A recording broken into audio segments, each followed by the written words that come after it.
All right, so we're going to do a recording about course organization and navigation. Something especially helpful if faculty have been teaching in a face-to-face course and haven't really leveraged the learning management system. It's a helpful way to make sure information is easily available to their students, and they're able to get the things that they need in a timely manner. So today I am Jen Mansfield. I'm an instructional designer with the Bolton Schools of Engineering. And Lucy, would you like to introduce yourself?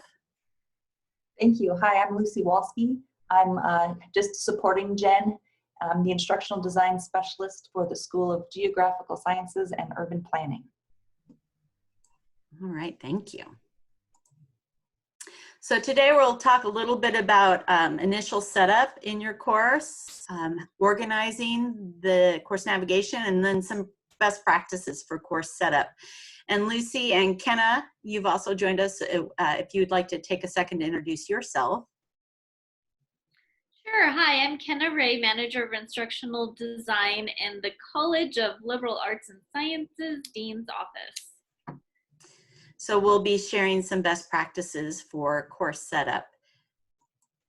In the very beginning, the reason you want to organize your course well and the information well is just to help make it clear to your students and give them a clear path and structure for the course so they kind of know where you're going.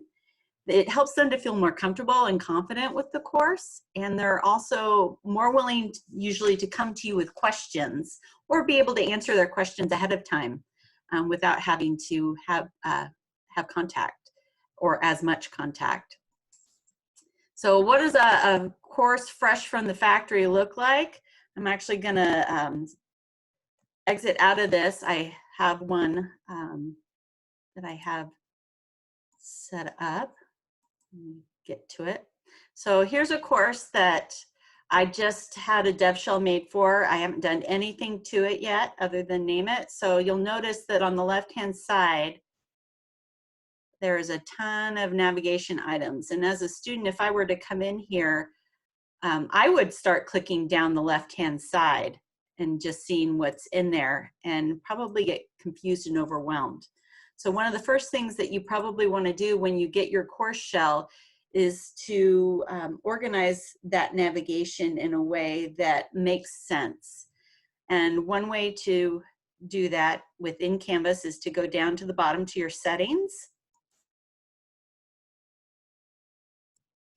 And this navigation tab right here, there's a few ways. You can either click the three dots, or I believe as Lucy calls it, the snowmen. And you can either disable something or move it, or I tend to go and drag and drop. So assignments, I'm actually going to hide that. Actually, I'm going to start from the bottom and move my way. So drag some of these things down. And Lucy and Kenna, feel free to jump in.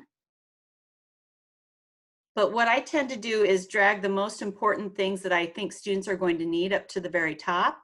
So usually a home page, announcements. Depending on how you're using discussions, many times I'll hide those because we can use the modules link right here and help to deploy discussions, assignments, quizzes, whatever we want within modules. And we'll talk a little bit about that, about why that is in a moment.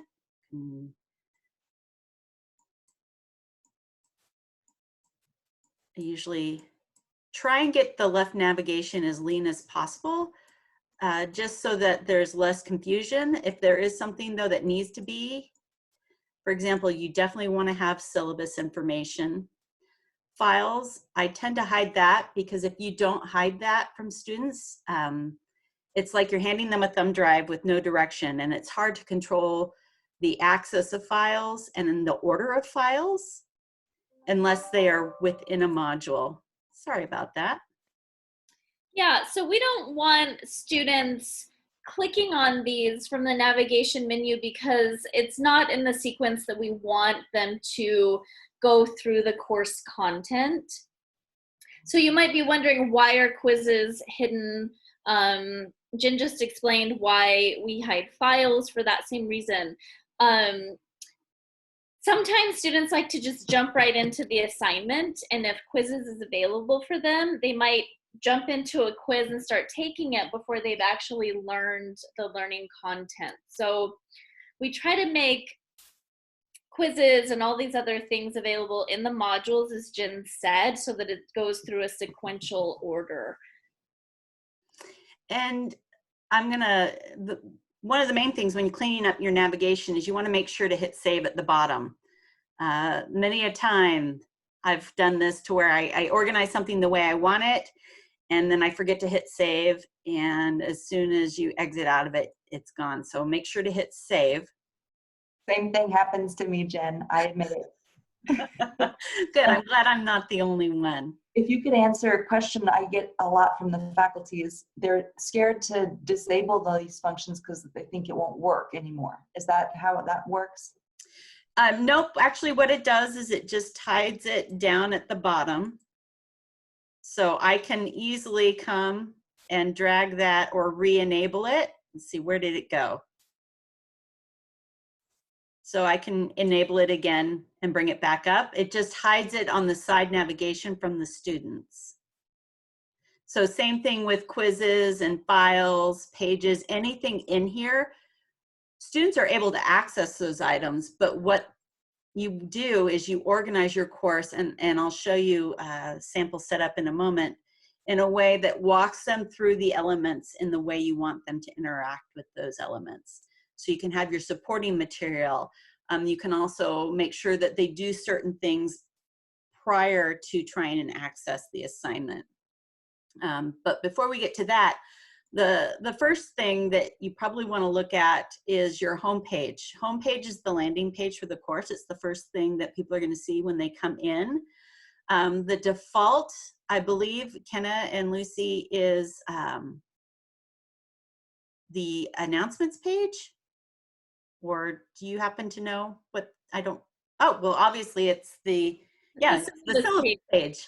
Yeah, and this is really instructor preference. If you don't change it, it's okay that students land on the syllabus page, and they will see the course summary once we start populating assignments and due dates and stuff. But we do encourage you to really think about it. Like, do they need to see the syllabus every time they enter the course? Maybe yes, maybe no.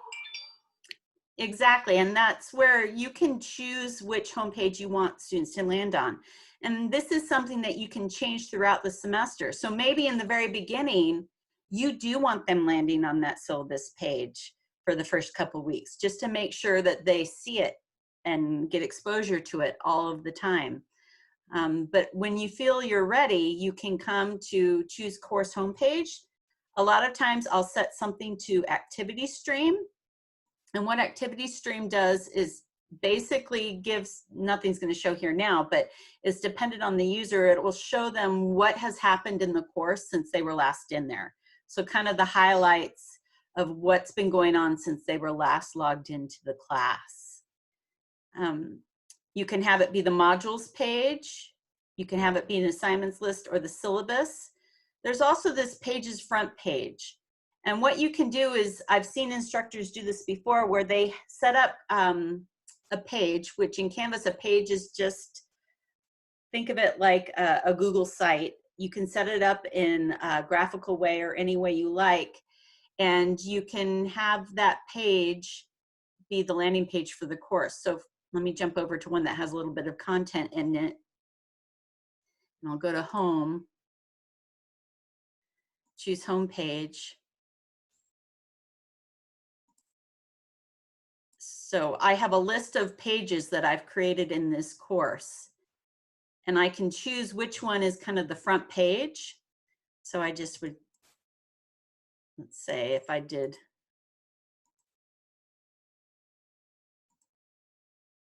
I can, whoops. Why won't it let me do, why won't it let me select one of these? Up, there we go. So use this front page. So now what that does, wherever that went. There we go. That now, if I choose that option in my navigation, that will be my landing page. So this is what that page looks like. So now when I go to home, it's still the recent activity until I come here and I choose pages front page. And now anytime I click on the home button, that page, whichever it is, and I can always go back to that choose home page and change it. I like to usually have the home page not be something that's already in the navigation, like modules or syllabus, because then it seems like the page is duplicated. I don't know what your thoughts are on that, Kenna and Lucy, but I tend to think it can confuse students if the home page is assigned to something you already have in the navigation. Yeah, it creates a bit of redundancy. I 100% agree. Syllabus is a syllabus and a homepage can be something else. And, you know, what a lot of people will complain at times that they can't control or change the names of things in Canvas, and that frustrates them, but it's based upon, you know, good learning theory that students know what they are getting, that these are descriptive. They know the syllabus is always the syllabus is always the syllabus. So it helps with their direction in a course.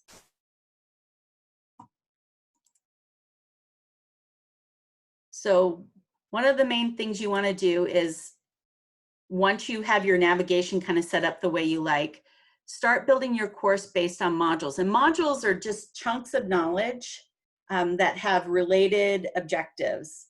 And I've even seen instructors say, well, I would rather just have a module that says assignments, you know, especially if it's a face-to-face class and you're not having to build a lot of instruction around those. That's totally fine. These can, the names of modules can be changed easily.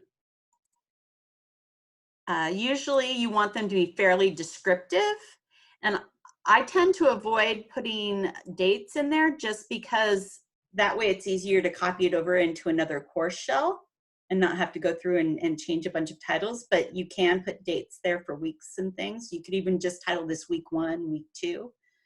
Kenna, Lucy, any thoughts?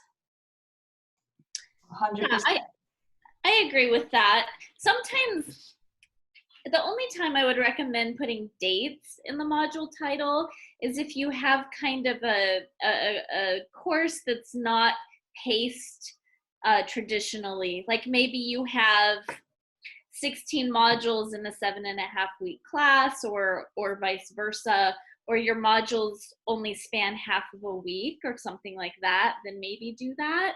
But it is more maintenance long term when you copy from one term to the next. So typically a module title would be the topic that you're going to be covering in that particular module. And it's good within a module to have kind of an orienting page for students.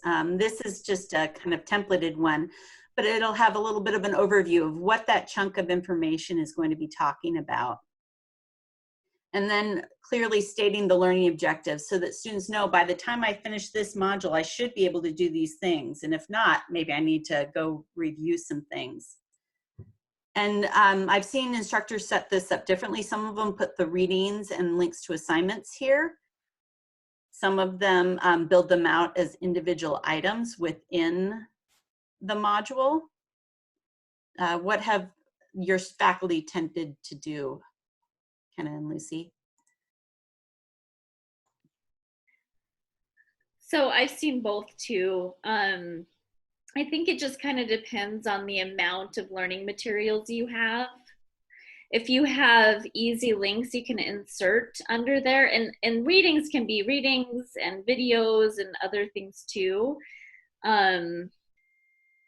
Sometimes you'll have, I don't know, 27 videos or something. Hopefully not, but sometimes you do, and you might need to rethink how you build those into your Canvas shell so they are more easily navigable. But for a basic course, sometimes it works really well to just have them listed.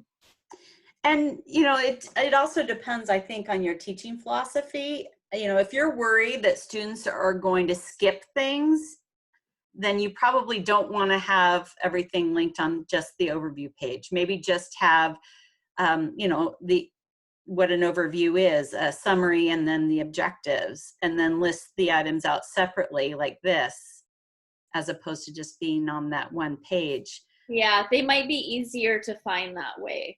I agree. Yeah, then also you're able to control the order more so, and you can set up prerequisites in a module so that students have to, you know, they have to view this page before they can open the link.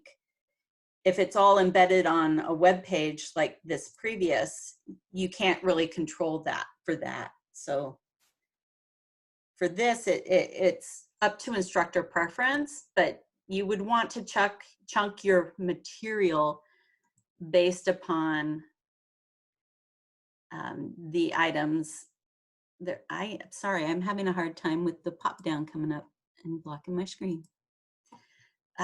Based upon relevant content or materials and how you've chunked your course.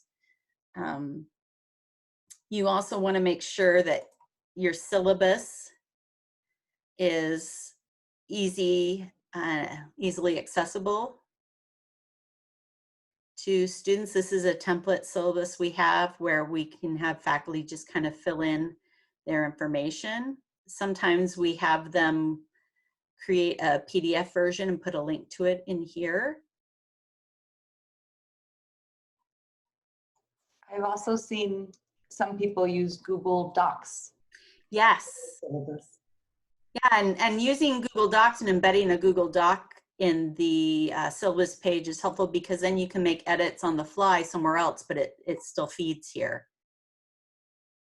And you can do that obviously by just clicking edit, and then you can link to your Google Doc or embed it within. And one thing too, in Canvas, and it looks like Jen kind of follows the same philosophy that I do, that the syllabus really is a place for faculty contact information and policies. And you'll notice that there's not really much course content in here. You see you have some learning objectives or learning outcomes. And the rest are in the textbook, and the rest are mostly student policies. So this might be quite different from faculty who are used to putting most of their course content in a syllabus. When we use Canvas to deliver the course content, that's not really necessary to list all of it here in the syllabus because, again, we have that redundancy. But it is absolutely okay to upload the PDF, as Jen said, that has the more comprehensive course content information in your syllabus. And usually I'll just put a little link, you know, somewhere in there. And it's nice then because this does not print well for students. So all I would do is highlight that. I could go over to my files area and just pick, you know, let's say that was my PDF. And now when I save my page, it's there. And I can update the accessibility and everything. The main thing is, especially with modules, consistency. Students begin to expect a certain pace and a certain pattern, especially in the online arena. So it's nice to have things set up similarly. So maybe do one module and kind of template it out. And then you can add similar items for ones that follow it. So you can add into a module, you can add anything from an assignment to a quiz to something in your files, a page. So again, pages are kind of like Google Sites. You have a lot of flexibility about what you put in a page. You can put in a discussion you know, just a little text header. Sometimes I do this to help people know that, you know, everything below this line is optional, or, you know, whatever note you want to give to students, and you can drag that up so that they know everything that appears below that is optional. A lot of people probably don't know about that or use that option very much. Jen, do you find that that's the closest thing you can get to a subfolder? Yes. Yeah. Yeah, the subfolder, and then also with items that you can increase or decrease indent. So kind of creating a hierarchy within a module, Yes. so that you know, they know, okay, this is the main thing, and this, I should probably do this before the thing underneath it. So if I were to add, you know, another assignment, I could pick one I've already done or create a new one here on the fly, if I could spell.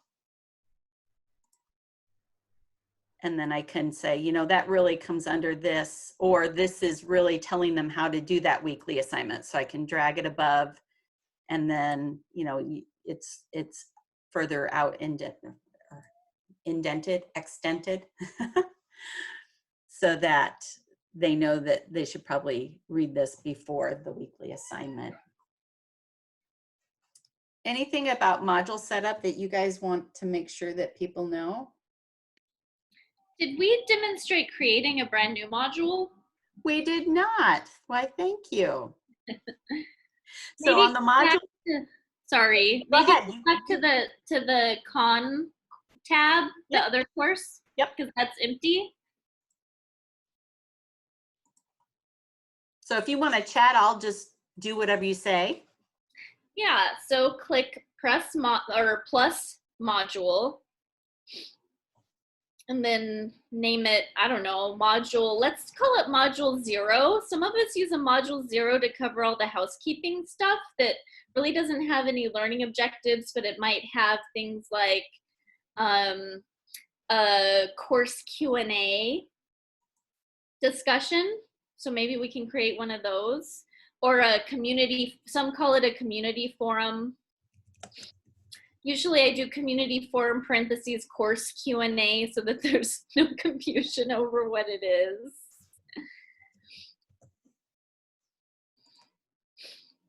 Cool. And then we'll have typically like a I don't know, overview page, or Yeah, usually we have, whoops, didn't mean to do that, a welcome page of some sort. yeah, there you go. So course orientation, where you might have a welcome video. You might have like a course overview video, a meet your instructor video. Sometimes it's also helpful either in here or to even have a separate module that is all about course tools. So if you're using specific technology and you want to have some tutorials and things for the students.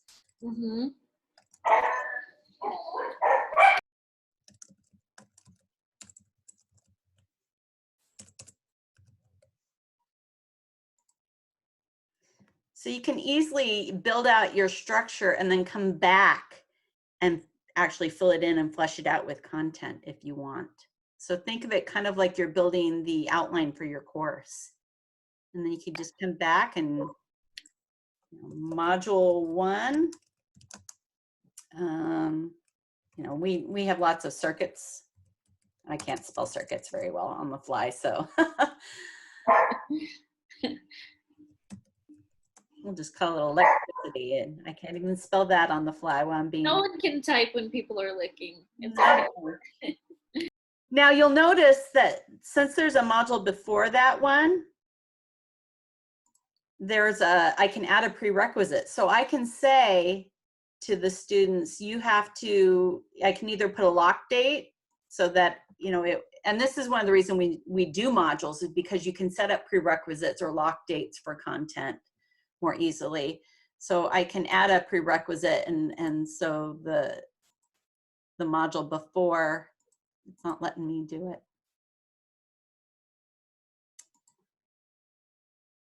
but I can say that they have to complete the getting started module before they actually do this.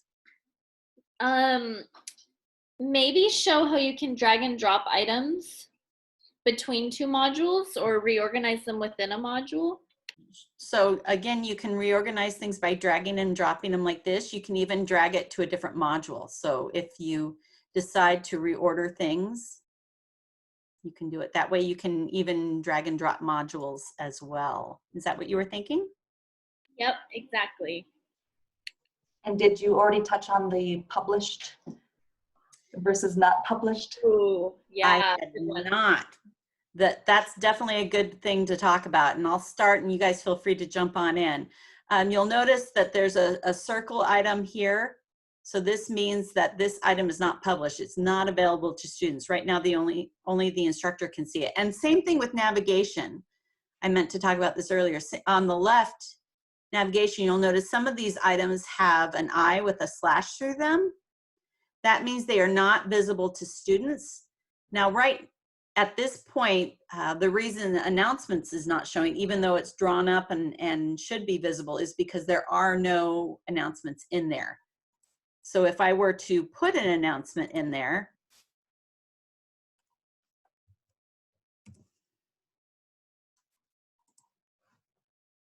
oh, it wants, there we go.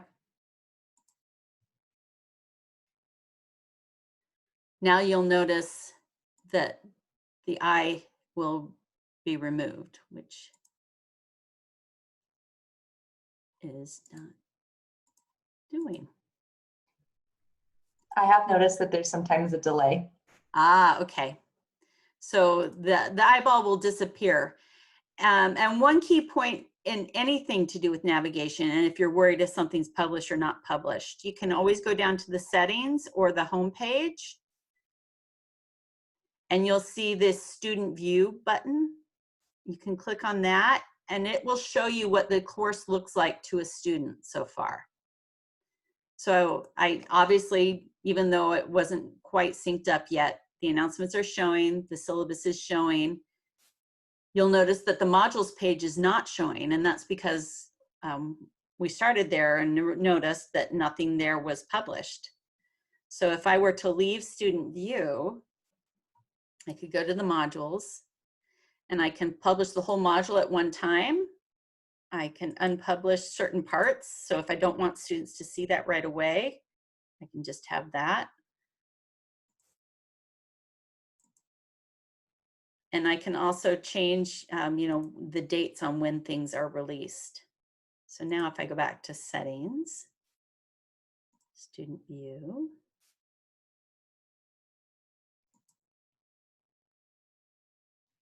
you'll see that the module shows. And the items that I had clicked on with the green check mark are showing to students. And they're able can we maybe publish a couple more things in the modules and then show how students work through the material sequentially? Yeah. So what should I add in here? Or do we want to go to my other one? Oh yeah, let's do that.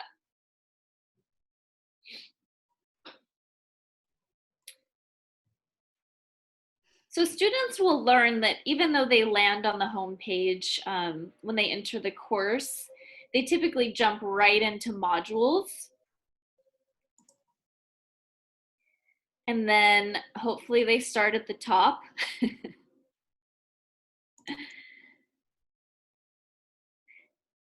And then they'll read through all this information. And then all they have to do is click next to get to the next thing in the module.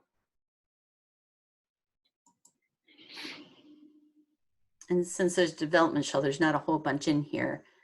And obviously this would look very different to students. So let's make sure things are published. Okay.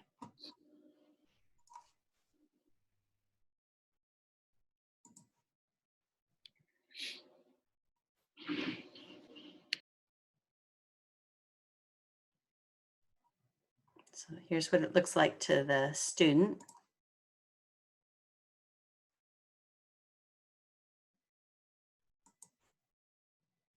And like kind of said, they can click next and previous. So it kind of walks them through the content the way you want them to interact with it. So they could take the quiz right here, and once they take the quiz, go to the discussion forum. And each of these items could be a whole session in and of itself, but. Thank you for this demo. It's so important to see it from the student's perspective. I think that's one aspect that we forget a lot, is how does it look to the students? You know, I've had several instructors who will take screenshots of things and send it to students, but they'll take it from the instructor perspective. And the students are like, well, I can't see that, or I can't access that. And that tends to be why. And one thing to note is that those text headers don't show up when you're doing the next. Not a problem, but just something to keep in mind when, you know, you do have something that's optional. You can maybe put it also as well on that page. Yes, it's good to mark that a couple ways. And that, Lucy was talking about the text header.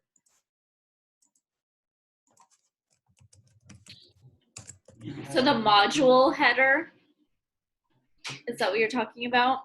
Well, these little text headers you can add. Oh, those, yeah. And the module headers too, right? So they might jump from the welcome module into the next module, and they won't realize that they're already into the next That's section. true, because we could easily jump from here to here without realizing if we're going next. So we want to interact with our course once we've set it up as a student to make sure that it works the way we want it to. And if maybe we just need to add a little more explanation to something. And I think that's a really good argument for having the module overview pages. Mm-hmm. Because once they've gone through everything in one module and they hit next, they'll say, oh, here's a module overview page. They're like, oh, I'm on module 2 now. Yeah. It definitely helps to orient them, especially when they're going through with the next. We have a couple resources as well that we wanted to share. We open up was there anything else you ladies wanted to add before I? No, I think that covers it. Yeah, this covered a lot. The only other extra bit that I will sometimes do is go into the settings and enable the top most recent 3 announcements at the homepage level. Mm-hmm. But that's a little extra. I have to go deep into the settings for that. We have, you know, the channel for our lightning lunches, so you can see all of our videos that we've been doing. There's also the course navigation index for Canvas. Canvas has a ton of resources available on how to do different things. And those are all related to navigation. And I found a couple sites that I thought were interesting about how to structure your course online that are also in that document, which we can put also in the description on the YouTube channel if we would like. But other than that, thank you for joining us. Feel free to contact us with any questions. For the college, it's the college online at asu.edu. For Fulton, you can email us at fse-canvas@asu.edu, or we have a Slack channel, fse.teaching-and-learning. And with that, thank you, Kenna and Lucy, for joining us. Thank you so much, Jen.